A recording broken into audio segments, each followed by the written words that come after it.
یەکێک لە مامۆستاکان کە ناوی دکتۆر عەبدولغەفور بوو جارێکیان وشەیەکی پێوتم ئەو وشەیە ئێستاش لە ژوورەکەم هەڵواسیە توانم بڵێم تەمەنم تەنها 15 ساڵ بکە وشەی 20 لە جەنابی ئەوە ڕێزیانەوە ئەیوت ئیمامی عەلیە فەرمێ هەر کەسێک مامۆستای نەبێت شەیتان مامۆستایەتی یعنی ئەم قسەیە بەلامەوە ینی حەق وایە بە ئاوی زەر بنووسێتەوە چکە ئەمە نە گرینگە ئەمە نە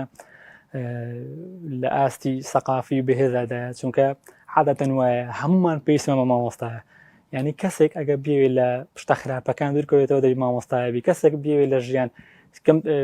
کەمترین تووشیاڵە بێ مامۆستای بچکە ئەو مامۆستای ڕاستیەکاتەوە ئەو ئەزمون دیدەیە دنیا دیدەیە من هەر ئەو پەردەم لێ دیارە ئەوی پشتەوەی پەردەکەش دیتێ زانی چی لێیە کە من ڕوبەڕووی حاڵەتێکی نەخوازراوە پێم مەڵێ کاکە لە پشت ئەو پەردەی ئەم شتەیە ئەو شتەکەی دیتی ئەزمموی کردووە کە بەم نەڵێ من بەگوێیەکەم تەبان قازانجەکەم